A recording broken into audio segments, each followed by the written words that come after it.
네, 여러분 반갑습니다. 오늘 또 루이스 벌코프의 조직 신학 내용들, 지금 신론에 관하여서 또한 창조에 관하여서 저희가 배우고 있는데요. 창조론에 대한 성경적 증거에 대해서 지난주에 좀 공부를 했었고, 오늘은 창조의 개념 중에 첫 번째, 창조는 삼위일체 하나님의 행동이다 라는 그러한 내용들부터 함께 공부하도록 하겠습니다. 함께 기도하고 오늘 시작하도록, 주기도문으로 기도하고 시작하도록 하겠습니다. 하늘에 계신 우리 아버지여, 이름이 거룩히 여김을 받으시오며 나라 임하옵시며 뜻이 하늘에서 이룬 것 같이 땅에서도 이루어지이다.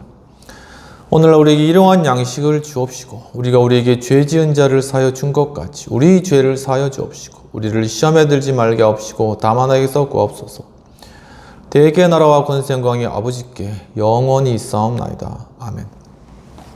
네, 창조의 개념과 관련돼서 첫 번째, 창조는 삼위일체 하나님의 행동이다 라는 그러한 내용입니다.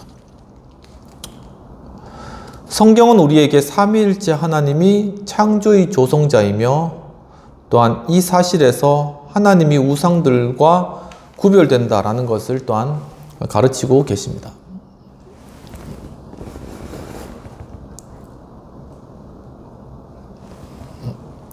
예. 성부가 창조 사역의 전면에 있지만, 또한 창조 사역은 분명히 성자와 성령의 사역으로도 인식되고 있고요. 창조 사역에 대한 성자의 참여는 요한복음 1장 3절, 고린도전서 8장 6절, 골로새서 1장 15에서 17절에 언급되어 있습니다. 또한 성령의 창조 사역에 대한 활동은 창세기 1장 2절, 욥기 26장 13절, 33장 4절, 시편 104편 30절, 이사야 40장 12, 13절에 언급되어 있습니다. 제2위와 제3위는 의존적인 능력들이나 단순한 중개자들이 아니며 성부와 함께 독립적인 조성자들입니다. 그 사역은 세 위격들 가운데 나누어지지 않으며, 비록 다른 양상이지만 전체의 사역이 각각의 위격들에게 돌려지는 것입니다. 만물은 성부로부터 성자로 말미암아 성령 안에서 단번에 나왔습니다. 일반적으로 존재는 성부로부터, 사상이나 이념은 성자로부터, 생명은 성령으로부터 온다고 말할 수 있겠습니다. 성부가 창조 사역을 주도하시기 때문에 그것은 종종 경륜상 성부에게 돌려집니다. 두 번째는, 창조는 하나님의 자유로운 행동이라는 것입니다. 창조는 때때로 하나님의 주권적인 의지에 의하여 결정된 자유로운 행동이라기보다는 오히려 하나님의 필연적인 행동으로 묘사됩니다. 옛 유출설과 그것의 현대판인 범신론적인 이론들은 자연스럽게 세계를 신적인 진화의 과정에서의 한순간으로 만들므로써, 그러니까 스피노자나 헤겔 같은 사람들, 세계를 하나님의 필연적인 행동으로 간주하는 것입니다. 또한 그들이 생각하는 필연성은 신적 작정에서 유래하는 상대적인 필연성이 아니라 하나님의 본성으로부터, 즉 그의 전능으로부터 혹은 그의 사랑으로부터 유래하는 절대적인 필연성입니다. 이제 그의 전능으로부터 이것이 필연성이 유래된다 하는 것은 오리겐, 그리고 그의 사랑으로부터 유래된다는 것은 로테라는 그러한 분들이 그렇게 이야기를 하였습니다. 하지만 이것은 성경적인 입장이 아닙니다. 하나님의 본성으로부터 유래하는 필연성으로 인해 본질적으로 필연적인 하나님의 유일한 사역은 내향적인 사역, 즉 하나님의 존재 내에서의 각 위의 사역들인 발생, 제너레이션과 아들됨, 필리에이션과 발출, 프로세션입니다. 창조를 하나님의 필연적인 행동이라고 말하는 것은 또한 그것이 하나님의 내재적인 사역들과 같이 영원하다는 사실을 선언하는 것입니다. 어떠한 필연성이 하나님의 외향적인 사역에 돌려진다고 하더라도 그것은 신적인 작정과 그 결과인 사물의 성질에 의해 좌우된 필연성입니다. 그것은 하나님의 주권적인 의지에 의존하는 필연성이어서 결코 절대적인 의미에서 필연성은 아닙니다. 성경은 우리에게 하나님이 만물을 그의 의지의 의도에 따라 창조하셨으며 그는 자충족적이며 결코 그의 피조물들에게 의존하지 않는다고 가르치십니다. 그래서 이제 하나님께서 작정하셨기 때문에 이 세상이 만들어졌다라는 게 맞는 거지, 이게 필연적으로 이 세상이 이루어졌다라고 보는 관점은 잘못됐다라는 그런 이야기입니다. 세 번째, 창조는 하나님의 시간적인 행동이라는 것입니다. 이 점에 관하여 성경의 가르침을 보면 성경은 태초에 하나님이 천지를 창조하시니라 라고 하는 매우 간단한 진술로 시작하게 됩니다. 모든 계층의 백성들에게 전달된 이 가르침은 일상생활의 일반적인 언어를 채택하고 있고 철학의 기술적인 언어를 사용하진 않습니다. 히브리어에서 베레시트, 문자적으로는 처음에라는 것인데 베레시트라는 표현 자체는 불명확하기 때문에 자연히 무엇이 처음인가 라는 그런 의문을 야기되게 됩니다. 절대적인 의미에서 그것은 모든 시간적인 일들, 심지어 시간 자체의 시작을 시작하는 것으로 생각하는 것이 가장 좋을 것으로 보인다고 하는 것이죠. 그러니까 태초에라는 것은 시간이 시작되는 그런 시점이라고 보면 된다는 것입니다.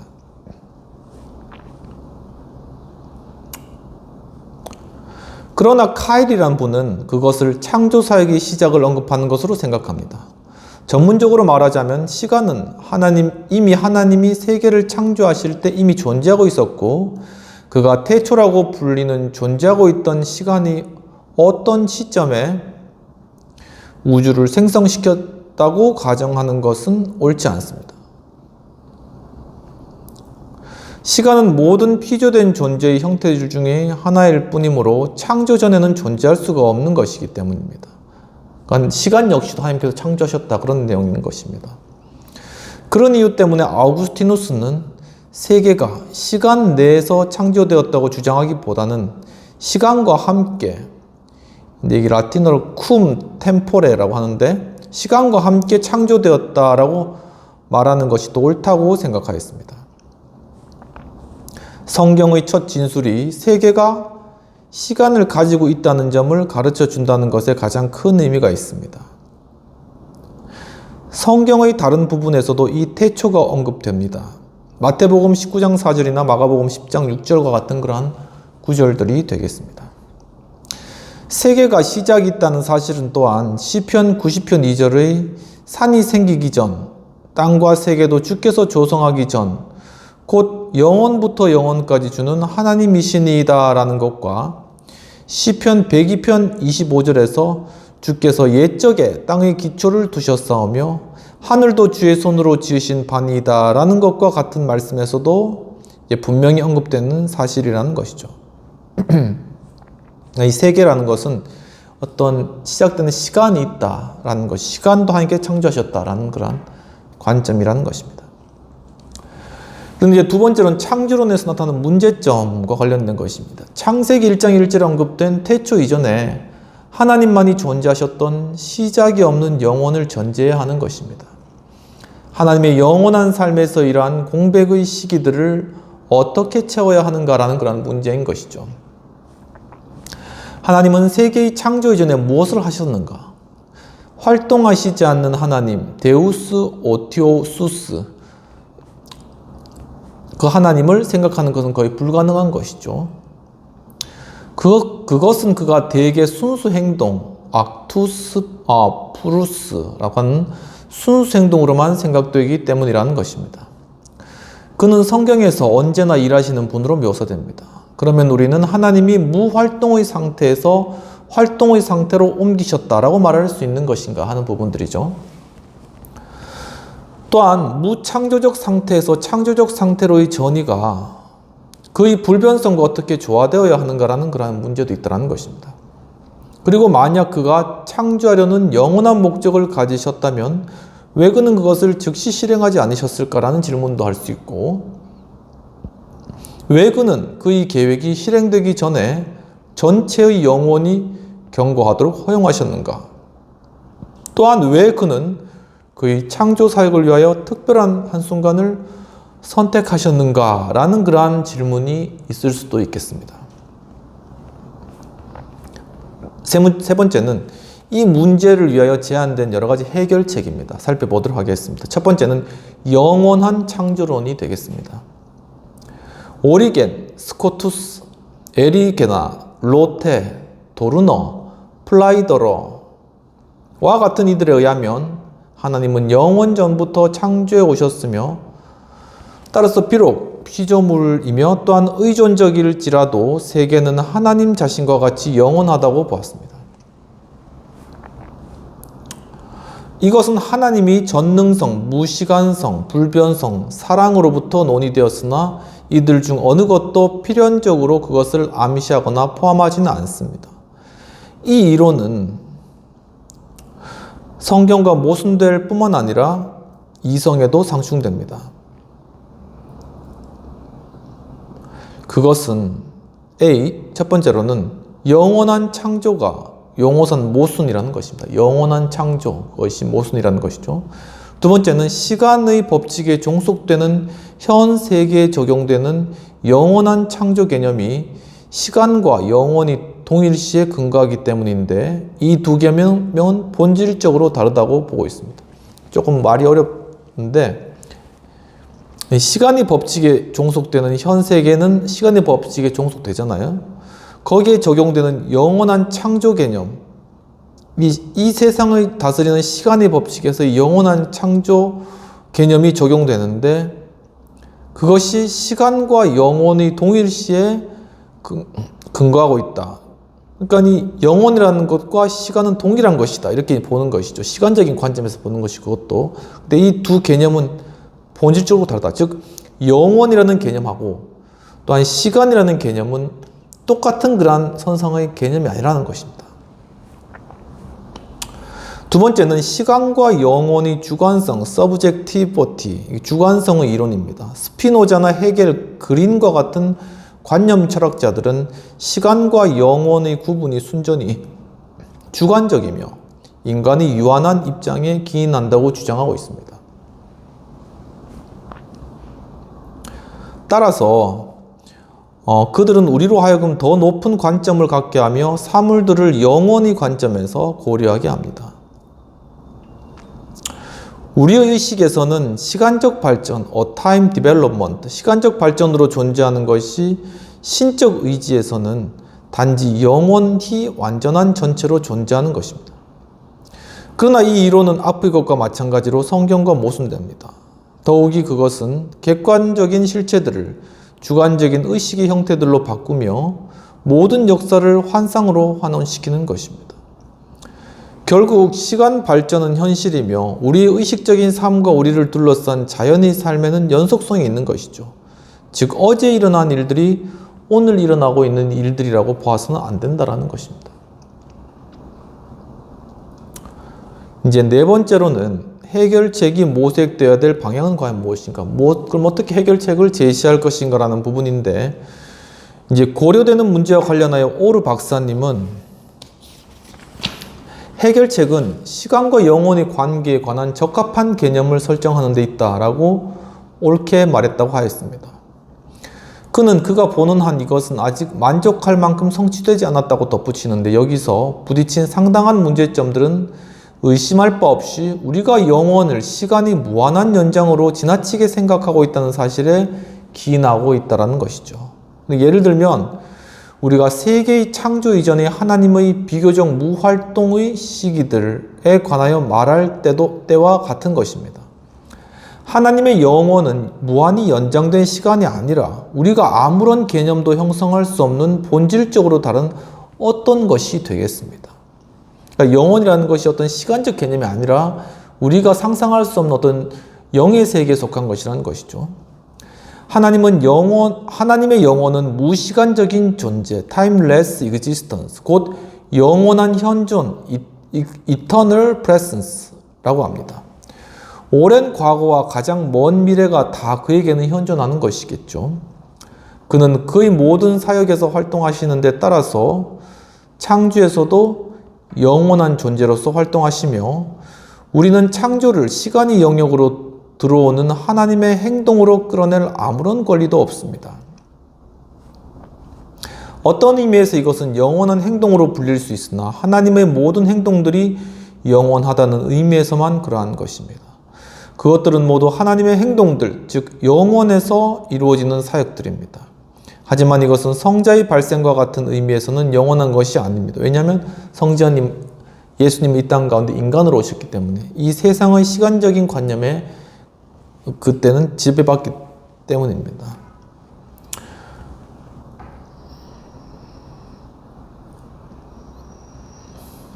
왜냐하면 성자의 발생은 절대적인 의미에서는 하나님의 내재적인 행동이지만 창조는 시간적인 존재로 규결되고 시간으로 종결되기 때문이라는 것입니다. 신학자들은 대개 창조를 능동적인 창조와 수동적인 창조로 구분하는데 전자는 창조를 하나님의 행동으로 보는 것이고 후자는 그것의 결과인 세계의 창조됨을 나타내는 것입니다.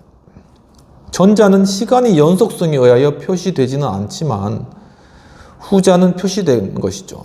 이 시간적인 연속성은 하나님의 작정에서 결정된 순서를 반영합니다. 시간 내에서의 창조가 하나님 안에서의 변화를 의미한다고 하는 반대 의견에 대하여 볼레비우스는 창조는 피조물의 가능성으로부터 현실성으로의 경과이며 창조주의 경과가 아니다 라고 이렇게 보았습니다. 조금 어려운 말인데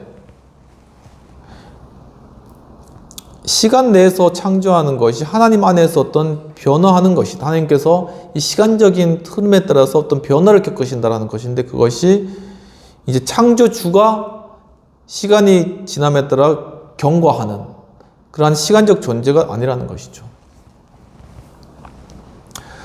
그럼 크게 큰 카테고리 네 번째로 넘어가서 창조는 어떤 것이 무로부터 생기게 하는 활동이라는 것입니다.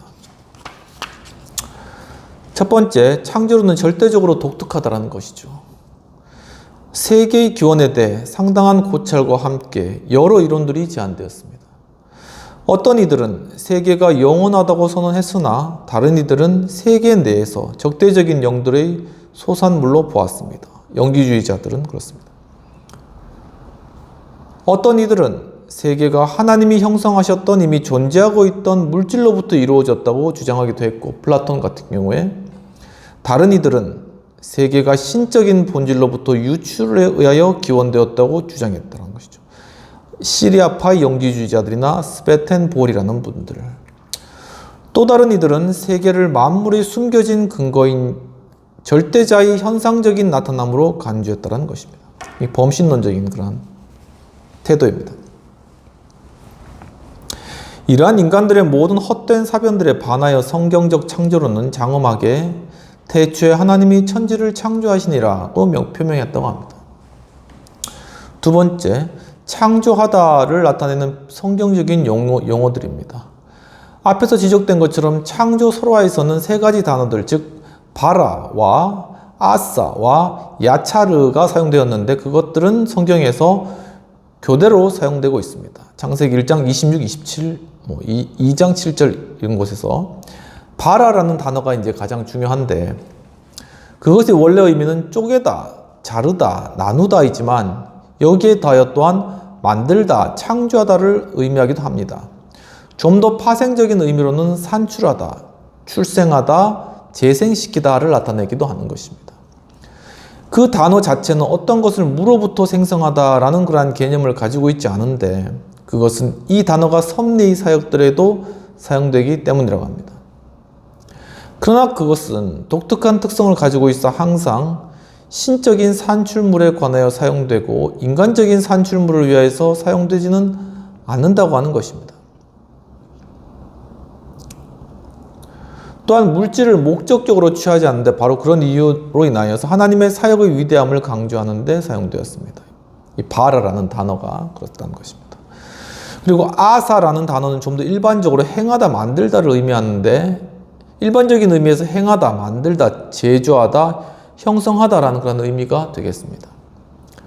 아차르라는 단어는 좀 더 독특하게 이미 존재하는 물질들로부터 형성한다라는 그런 의미이고, 토기장이가 진흙으로 그릇을 만들어내는 데 사용되는 것입니다. 신약 성경의 단어들은 크티제인, 포이에인, 데멜리온, 카타르티제인, 카타슈아제인, 플라세인과 같은 그러한 단어들이 해당되겠습니다. 이 단어들 중 그 자체로 무로부터의 창조의 그런 개념을 표현할 수 있는 그런 단어는 없습니다. 그럼 세 번째로는 무로부터의 창조라는 그러한 용어가 어떤 의미가 있는가라는 그러한 것이 되겠습니다. 무로부터 창조하다, 생성하다라는 표현은 성경에서 발견되지가 않습니다. 이것은 외경의 하나인 마카오베오 하 7장 28절에서 유래하는데, 무로부터 엑스니힐로라는 무로부터라는 표현은 잘못 해석되고 비판되어 왔습니다. 심지어 어떤 이들은 그러니까 니빌룸이라는 단어를 세계가 창조된 어떤 재료, 즉 성질도 없고 형체도 없는 재료를 나타내는 것으로 생각하기도 하였습니다. 그러나 이것은 너무 유치한 생각이어서 고려할 만한 아무런 가치도 없습니다. 다른 이들은 세계가 원인 없이 존재하게 되었다는 사실을 의미하기 위하여 무로부터 창조하다라는 말을 사용하지 않고, 그것이 일반적으로 자명한 진리로 간주되는 무로부터 아무것도 나오지 않는다, 엑스 니힐로 니힐피트 라는 말과 모순되는 것으로 비판을 전개했습니다.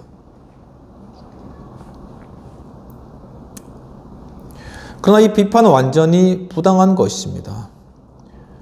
하나님이 무로부터 세상을 창조하셨다고 말하는 것은 세계가 원인 없이 존재하게 되었다고 말하는 것과 같지 않습니다. 하나님 자신, 혹은 좀 더 특별하게 하나님의 의지는 세계의 원인입니다. 마르텐세는 이렇게 표현했습니다. 하나님께서 세계를 창조하신 무는 그의 의지의 영원한 가능성들인데 모든 세계의 현실성들의 근원이다. 그러니까 이 말은 하나님께서 세계를 창조하신 무로부터 창조하신 것이죠.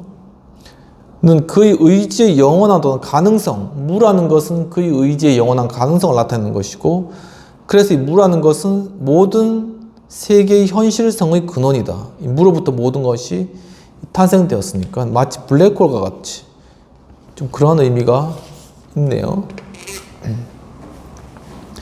이제 라틴어 구절의 무로부터는 아무것도 나오지 않는다라는 표현이 원인 없이는 아무런 결과도 있을 수 없다라는 의미로 받아들여진다면 그것의 진리는 인정될 수 있으나, 무로부터 창조론에 대한 타당한 반대 의견으로는 간주될 수가 없습니다. 그러나 그것이 기초 재료로부터가 아니라면 아무것도 창조될 수 없다라는 관념을 표현하는 것으로 이해된다면 그것은 분명히 자명한 진리로 간주될 수는 없는 것이죠. 왜냐하면 하나님은 재료까지도 만드시는 분이시거든요. 그러니까 어떤 재료가 없다면 어떤 것도 창조될 수 없다, 이런 말이 맞지 않다라는 것이죠.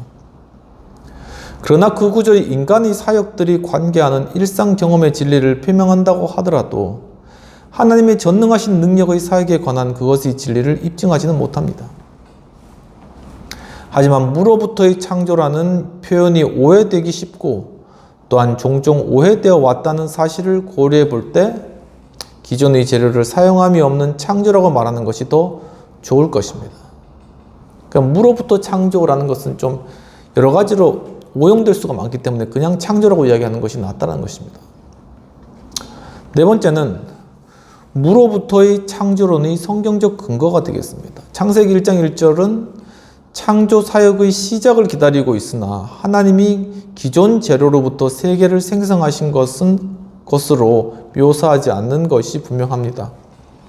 그것은 무로부터의 창조, 즉 엄밀한 의미에서의 창조였으므로 칼빈은 창세기 1장에 기록된 사역의 한 부분에서만 이 용어를 적용하려고 하였습니다. 그러나 1장의 나머지 부분에서도 하나님은 그의 능력의 말씀, 즉 단순한 신적인 명령에 의해 만물을 불러내신 것으로 묘사됩니다. 동일한 진리를 시편 33편 6절과 9절, 9편 6절과 9절, 그리고 148편 5절에서 가르치고 있습니다. 가장 명백한 구절은 히브리서 17장 3절인데, 믿음으로 모든 세계가 하나님의 말씀으로 지어진 줄을 우리가 아나니 보이는 것은 나타난 것으로 말미암아 된 것이 아니니라고 하여서, 창조는 여기서 우리가 믿음으로만 이해할 수 있는 사실을 묘사됩니다. 믿음으로 우리는 세계가 하나님의 말씀, 즉 하나님의 능력의 말씀이 신적인 명령으로 주저되었거나 형성되었으며, 따라서 보이는 것들, 즉 이 세계의 가시적인 것들이 나타나고 보이는 것과 적어도 가끔씩 보이는 것들로 말미암지 않는다는 사실을 알게 되는 것입니다. 이 구절에 의하면 세계는 분명히 감각으로 지각할 수 있는 어떤 것으로 말미암지 않습니다. 이와 관련하여 인용되는 또 다른 구절은 로마서 4장 17절에서 죽은 자를 살리시며 없는 것을 있는 것 같이 부르시는 하나님에 관해 언급합니다. 사도가 이 구절에서 세계의 창조를 언급하지 않고 아들을 가지려는 아브라함의 소망에 대하여 언급하는 것은 사실입니다. 하지만 여기에서 하나님에 대한 묘사는 일반적이며 따라서 일반적인 수용에 적용됩니다. 하나님은 존재하지 않는 것을 존재하도록 하실 수 있고, 또 그것을 존재하시도록 하시는 것은 하나님의 본성에 속하는 것입니다. 다섯 번째로, 이제 큰 카테고리 다섯 번째로, 창조는 세계로 하여금 구별되면서도 항상 의존적인 존재를 부여한다는 것입니다. 첫 번째는 세계는 독특하다라는 것입니다. 이것은 세계가 하나님이나 하나님의 일부분도 아니며 하나님과는 절대적으로 구별되는 어떤 것이어서 하나님과는 정도에서만이 아니라 그것의 본질적인 특성들에서도 다르다는 것을 의미합니다. 창조론은 하나님이 자존적이고 자족적이며 무한하고 영원한 반면 세계는 의존적이고 유한하며 시간적이라는 사실을 의미하고 있습니다. 전자는 결코 후자로 바뀔 수가 없습니다. 이 교리는 모든 범신론적인 이론들에 대해서 뿐만 아니라 옛 유출설에 대해서도 절대적인 방어벽입니다. 우주는 하나님의 존재 형식이 아니며 절대자의 현상적인 나타남도 아닙니다. 하나님은 단순한 생명이나 영혼 혹은 세계의 내적 법칙이 아니라 세계와는 절대적으로 독립되어 있고 세계 위에 계셔서 자신의 영원히 완전한 생명을 향유하십니다. 그는 기이한 일을 행하시는 초월하신 하나님이시고, 이 교리는 다음과 같은 구절들에 의해서 지지되는 것입니다. 그래서 이제 첫 번째, 세계의 구별된 존재를 예시하는 구절들로는 이사야 42장 5절, 사도행전 17장 24절, 하나님의 불변성에 관하여 언급한 구절들은 시편 102편 27절, 말라기서 3장 6절, 야고보서 1장 17절.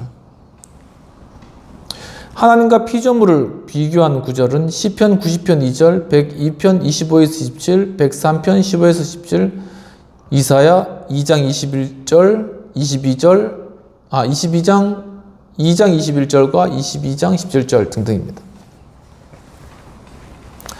세계를 죄 속에 놓여 있거나 죄악된 것으로 언급한 구절들은 로마서 1장 18에서 32절, 요한일서 2장 15에서 17절 등등이 되겠습니다. 두 번째, 세계는 항상 하나님을 의존한다라는 것입니다. 하나님이 세계를 자신과 구별되게 존재하도록 하셨지만 그는 세계의 창조 이후에 뒤로 물러가시지 않고 세계와 가장 친밀한 관계를 유지하셨습니다. 우주는 하나님에 의해 태엽이 감긴 뒤 이제는 더 이상 신적인 간섭 없이 돌아가도록 내버려둔 시계와 같은 것이 아니라는 것이죠. 이 이신론적인 창조 개념은 결코 성경적이지도 과학적이지도 않습니다. 하나님은 피조물 위에 무한히 높이 계시는 초월적인 하나님이실 뿐만 아니라 또한 창조의 전 부분에 임재하시며 그 영의 모든 세계 내에서 활동하시는 내재적인 하나님이라고 할 수 있겠습니다. 그들 각자에게 동일한 방식으로 임재하지는 않습니다. 그의 내재는 전 우주 공간에 걸쳐있는 연장이나 혹은 부분적인 임재로서 부분적으로 여기에, 부분적으로 저기에 계시는 것으로 해석되어서는 안 됩니다. 하나님은 영이시며 그가 영이시기 때문에 그는 전체적으로 모든 곳에 현존하십니다. 그는 천지에 충만하시고 우리가 살고 기동하는 존재하는 영역을 구성하며 또한 그의 영으로 지면을 새롭게 하시며 상한 심령을 가진 이들과 그의 전으로서의 교회 안에 거하시는 것으로 언급됩니다.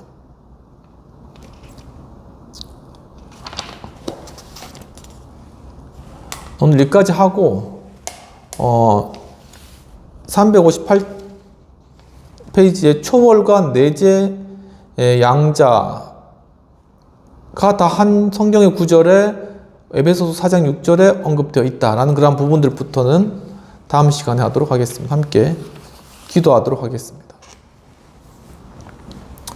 하나님 아버지, 참으로 오늘 또한 하나님 창조의 그러한 의미에 대해서 배웠습니다. 주님, 정말 주님의 그러한 창조의 결심으로 인해 이 세상이 만들어졌고, 주님 참으로 또한 우리가 이 땅 가운데 정말 하나님의 놀라우신 그러한 창조의 그러한 피조물이며 바로 이 태초의 창조를 이루신 바로 주님께서는 또한 시간과는 다른 영원 속에 계시면서도 우리를 위해서 이 시간과 공간의 개념 속으로 예수 그리스도를 보내주신 그 은혜를 감사드리옵나이다. 참 우리가 인간으로서 참 하나님의 그런 영원성을 이해할 수는 없지만 정말 하나님의 그런 신비롭고 영원한 그 세계에 대해 소망하는 마음을 가지고 주여 우리의 인식 수준을 뛰어넘어 일하시는 하나님의 놀라신 성령의 사역과 능력들을 저희가 경험하면서 정말 주님의 영원하심을 찬양하고 정말 주님의 그 놀라우신 지혜를 배워가는 저희 될 수 있도록 도와주옵소서. 감사하고 모든 말씀 우리 주 예수님 이름으로 기도합나이다. 아멘. 오늘도 장시간 함께 공부 참여해주신 여러분 감사합니다. 계속적으로 창조에 관한 내용들 깊이 다뤄보면서 이 창조의 독특성에 관해서 좀 더 알고 하나님 창조의 그러한 섭리를 통한 크신 하나님의 그러한 놀라우신 능력에 대해서도 더 깊이 느끼는 복된 시간 되었으면 좋겠습니다. 항상 건강하시고 다음 주에 또 뵙도록 하겠습니다. 감사합니다.